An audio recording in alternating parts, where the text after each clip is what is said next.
তুলসী গ্যাভার্ডের ভারত সফরকালে আওরঙ্গজেবের মাজার অপসারণের দাবিতে নাগপুরে ব্যাপক তাণ্ডব, ১৪৪ ধারা জারি। বাংলাদেশের সংখ্যালঘু নির্যাতন নিয়ে মার্কিন গোয়েন্দা প্রধানের অভিযোগ ভিত্তিহীন, বিভ্রান্তিকর, বলছে প্রধান উপদেষ্টার প্রেস উইং। দেখছেন ক্রাউন সিমেন্ট সংবাদ শিরোনাম, এবার বিস্তারিত। যুক্তরাষ্ট্রের গোয়েন্দা প্রধান তুলসী গ্যাভার্ড ভারত সফরে থাকা অবস্থায় কট্টর হিন্দুত্ববাদীদের বর্বরতায় আরেক নজির। মুঘল সম্রাট আওরঙ্গজেবের মাজার অপসারণের দাবিতে মহারাষ্ট্রের নাগপুরে ব্যাপক তাণ্ডব চালানো হয়েছে। জারি হয়েছে ১৪৪ ধারা। আওরঙ্গজেবকে দাসত্বের প্রতীক অত্যাচারী শাসক উল্লেখ করে অবিলম্বে মাজার অপসারণের দাবিতে সোমবার বিক্ষোভ কর্মসূচি নিয়ে রাজপথে নামে বিশ্ব হিন্দু পরিষদ ও বজরং দল। নাগপুরের খুলদাবাদে স্থানীয় মুসলিমরা মাজার ঘিরে অবস্থান নিলে আওরঙ্গজেবের প্রতীকী কবর আগুনে পোড়ায় কট্টর হিন্দুত্ববাদীরা। এতে উত্তেজক পরিস্থিতি তৈরি হলে পুলিশ টিয়ার গ্যাস আর ফাঁকা গুলি ছুড়লে ব্যাপক সংঘর্ষ ছড়িয়ে পড়ে। ব্যবসা প্রতিষ্ঠান আর যানবাহনে লাগানো আগুন নিভাতে যাওয়া ফায়ার সার্ভিসের 7টি গাড়িও পুড়িয়ে দেওয়া হয়। ওই এলাকায় ১৪৪ ধারা জারি করেছে স্থানীয় প্রশাসন। প্রয়োজনে বাবরি মসজিদের মতো মাজার গুড়িয়ে দেওয়ার হুমকি দিয়েছেন দল দুটির শীর্ষ নেতারা। এদিকে বাংলাদেশের সংখ্যালঘু নির্যাতনের অভিযোগ তোলা মার্কিন গোয়েন্দা প্রধান তুলসী দিল্লিতে বৈঠক করেছেন ভারতের প্রধানমন্ত্রী নরেন্দ্র মোদীর সাথে। কথা হয়েছে সীমান্ত নিরাপত্তা, সন্ত্রাস দমন, সাইবার নিরাপত্তা, নয়াদিল্লি ওয়াশিংটন সুরক্ষা অংশীদারি নিয়ে। পররাষ্ট্রমন্ত্রী এস জয়শঙ্কর ছাড়াও জাতীয় নিরাপত্তা উপদেষ্টা অজিত দোভাল আর প্রতিরক্ষা মন্ত্রী রাজনাথ সিং এর সাথেও বৈঠক করেছেন তুলসী। বাংলাদেশের ধর্মীয় সংখ্যালঘু নির্যাতনের ব্যাপারে যুক্তরাষ্ট্রের গোয়েন্দা প্রধান তুলসী গ্যাভার্ডের মন্তব্য কোনো প্রমাণ বা সুনির্দিষ্ট অভিযোগের ভিত্তিতে নয়, বলছে বাংলাদেশ। গতরাতে প্রধান উপদেষ্টার প্রেস সচিব শফিকুল আলম এক বিবৃতিতে সরকারের এই প্রতিক্রিয়া জানান। বাংলাদেশকে নিয়ে তুলসী গ্যাভার্ডের মন্তব্যের প্রতিক্রিয়া জানানো হয়, তার বিবৃতি বিভ্রান্তিকর এবং বাংলাদেশের ভাবমূর্তি ও সুনাম ক্ষুণ্ণের অপপ্রয়াস। বিবৃতিতে বলা হয়, গভীর উদ্বেগ ও দুঃখের সাথে যুক্তরাষ্ট্রের গোয়েন্দা প্রধানের মন্তব্য লক্ষ্য করেছে বাংলাদেশ।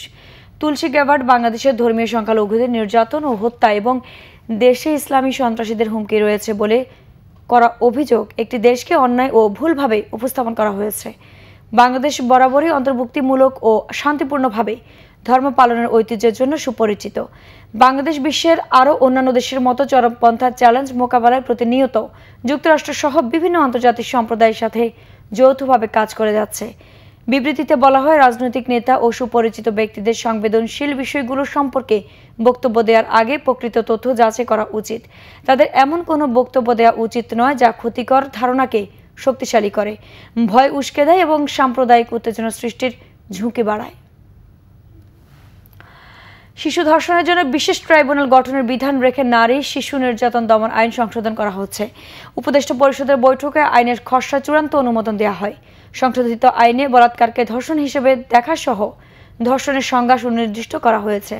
সংশোধিত আইনে ডিএনএ রিপোর্ট না থাকলেও আদালতে যদি মনে করে মেডিকেল রিপোর্ট ও পারিপার্শ্বিক সাক্ষ্যের ভিত্তিতে ধর্ষণের বিচার করতে পারবে।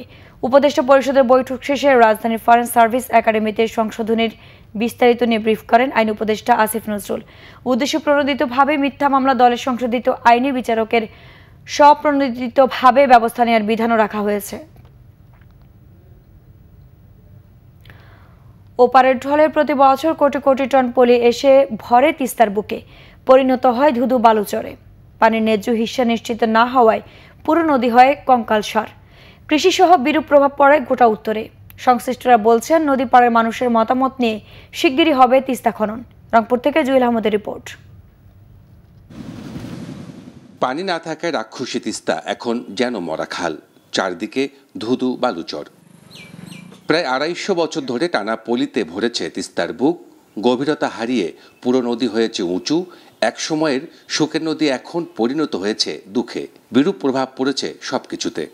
তিস্তা নদীতে আমরা ছোট থেকে আসি, চ্যাংড়া থেকে বুড়ো হয়ে গেলাম, কিন্তু তিস্তা নদীতে সবাই বলে যে তিস্তা নদী খনন হবে, তিস্তা নদীতে পানি আসবে, কিন্তু কেউ পানি আনতে পারলো না। বর্ষার সময় পানি ছাড়ে, অর্ধেক কাজও দেয়, অর্ধেক বালু দেয়, মনে হচ্ছে পানির সাথে অর্ধেক কাজও আসে। প্রতি বছর এই পানিটা আসতেছে, প্রতি বছর 5 ফিট করে পানিটা মানে বালি দেওয়া উঁচা হওয়া যাচ্ছে।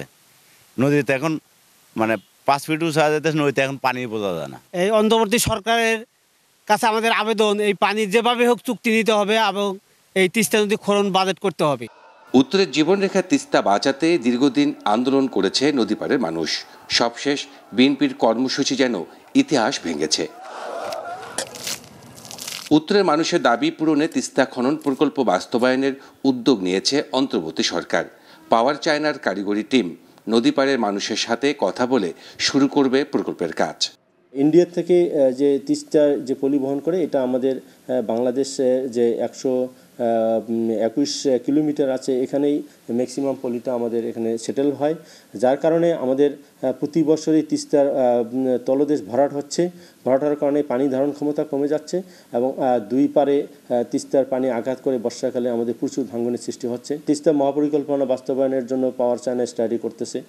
তিস্তা ব্যারেজের সবকটি গেট বন্ধ করে নদীর পানি আটকে রোটেশনের মাধ্যমে সেচ দেওয়া হলেও ভাটিতে ঢুকছে প্রকৃতি। সচেতনরা বলছেন, তিস্তা মহাপরিকল্পনা বাস্তবায়ন হলে বদলে যাবে এই অঞ্চলের দৃশ্যপট। প্রতি বর্ষা মৌসুমে ভারত পানি দিয়ে ভাসিয়ে দেয় উত্তর জনপদকে, তেমনি কোটি কোটি টন পলি এসে ঢেকে দেয় তিস্তাকে। আর এ কারণেই উত্তরের বড় নদী মরে গেছে। Jewel Ahmed, Bangla vision, Teesta barrage, Lalmonirhat. দর্শক, ছিল এখনকার মতো। পরের সংবাদ সকাল 11টায়। এছাড়া বাংলা ভিশন সংবাদ ও সংবাদ সংশ্লিষ্ট অনুষ্ঠান দেখতে ভিজিট করুন www.bvnews24.com ও facebook.com/banglavisionnews এবং সাবস্ক্রাইব করুন youtube.com/banglavisionnews। ধন্যবাদ।